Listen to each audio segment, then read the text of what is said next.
Oh. What's up everyone, this is Akshay Seepala, and if I can do it, you can do it. Didn't you subscribe to my YouTube channel yet?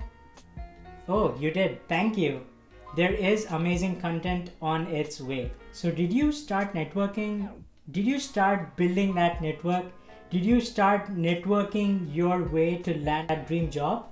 Not sure what I'm talking about? Don't worry, I got you covered. Have a look at this video to know what I'm talking about. And if you did start, great job. I'm really glad that you're networking with people, be it in person or even online. So now that you started networking, are you finding networking a little bit difficult? If that's the case, that's great too. Well, that's how it all begins. After going through networking as well as recruiting myself, I do have something to tell you. Networking will not land you a dream job.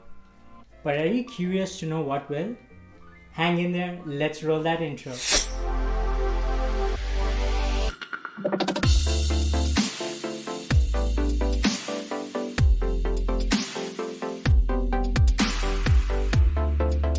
I'm sure that you would have been surprised when I said networking wouldn't work. Well, don't be surprised. Networking for the sake of networking will not work.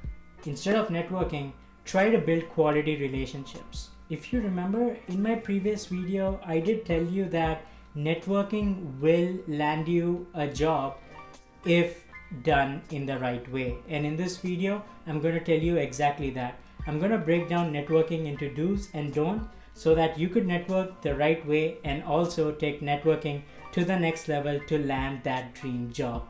Just a heads up, I do have amazing tips for you within the do's and don'ts. And those are the tips that actually took my networking to the next level and helped me land roles within consulting as well as the big tech firms. So make sure you watch the video till the very end. Let's get started. Number 1, do not be tensed or afraid of networking.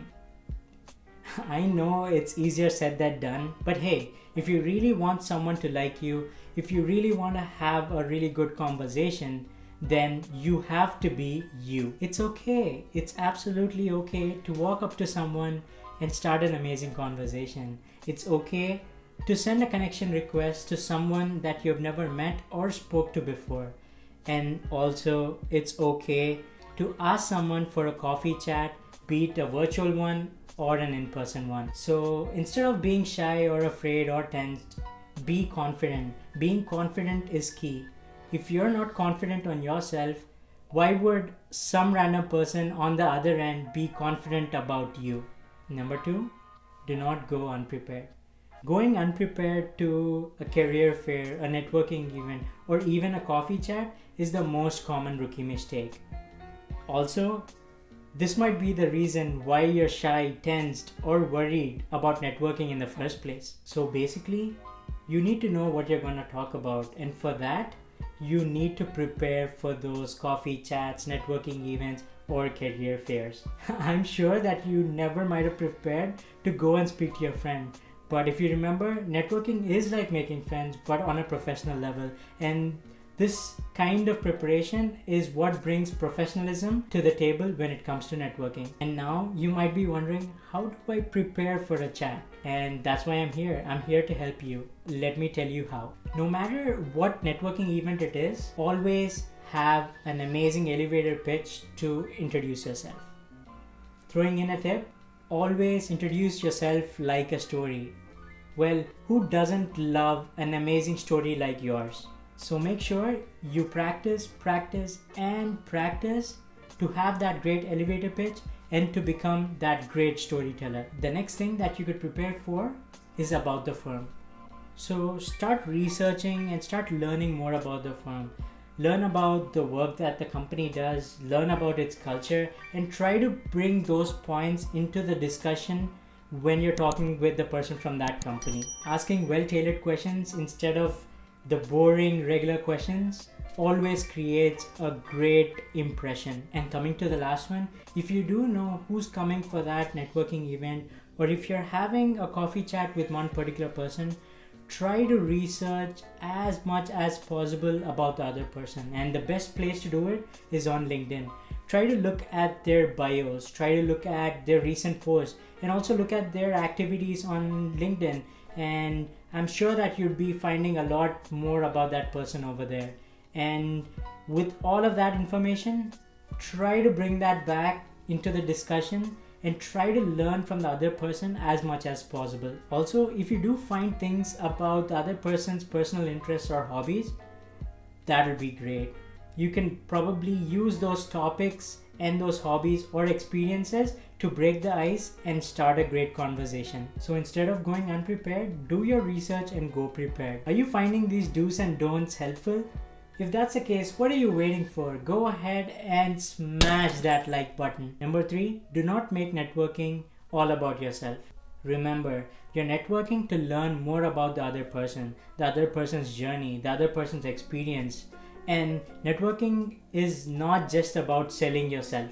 And a person would love to give you his all, or even more than that, if he finds you as a good listener and a good learner. So go ahead and ask those questions and listen.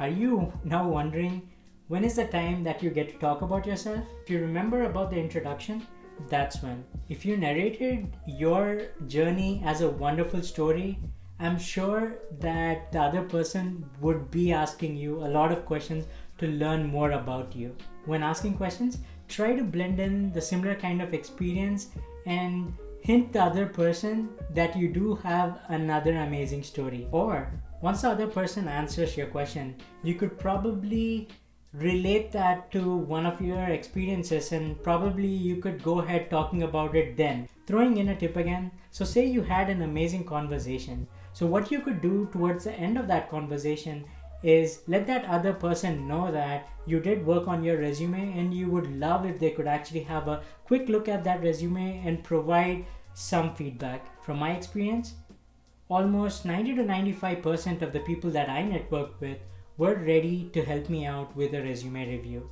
So by doing this, it would help you in 2 ways. Number 1, the other person would have a detailed look at your resume, which means he will learn more about you and your experiences professionally, even if it's just for a minute. Number 2, if they do go ahead and provide you feedback, then you got a chance to improve your resume from professional feedback. So that's how you make networking all about the other person while artfully talking a little about yourself. Number 4, do not network only when you need to. I just can't emphasize this enough. Just because you gained that unique perspective, or just because you got that career advice that you wanted, or you got that dream opportunity, that does not mean that you have to hit pause to networking. You just have to keep going.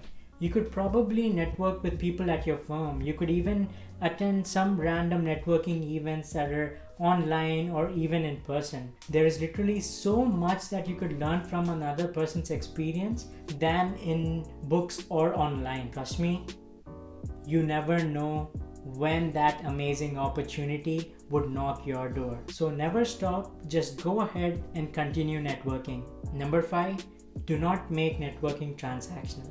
I know it might sound that way, but please don't make it that way. Networking is about building quality relationships, and it's not about give or take or ask. So when you're networking, try to meet in person or try to have that conversation virtually over a video call. Building personal connections that way is a lot easier. Try not to network over email or via a phone call, but try doing that if it is the last resort. Also, make sure you're not just talking about professional things. Try to also bond on a personal front. You could probably talk about how your day went, or you could even let them know what mess your dog did today. That would definitely be a great conversation starter. People happen to remember the fun conversations and happen to remember those fun incidents rather than boring conversations or the regular stuff that happens day in and day out. Maybe the person who you just told about your dog is a dog lover, and probably that might be the start for an amazing conversation and a start to a wonderful relationship. Stay in constant touch with the other person, and probably when you do see the role that you like, that's when you go ahead and approach that other person. And if you really hit it off really well in your coffee chat or that networking event, that other person might just knock on your door with that exact same opportunity. So make sure you're building personal connections rather than being just transactional. Number 6, do not stop even if you don't get the response that you wanted. Say you send hundreds or 200s of requests on LinkedIn and none of them accept your request. It's absolutely okay, but do not stop. Just keep in mind, rejection is redirection. So start thinking about how you could actually do better or what might have actually gone wrong. Probably you might have not sent that personalized message when sending that connection request, or even if you did, that particular message might have sounded like a template. Or it could even be the case that the person that you sent a request to might be very busy at the moment. So always stay positive and keep going. Networking is an art that you get better day by day. So never stop, just keep going. Do you have any more to add or have any experiences that you want to share? Then go ahead and drop them in the comment section. And if you want any sort of help with networking or need any sort of advice, just reach out to me. I'll be more than happy to help you in any way possible. That's it for this one. I'll see you in the next one. But until then, be kind, stay humble, and keep hustling. Thank you for watching.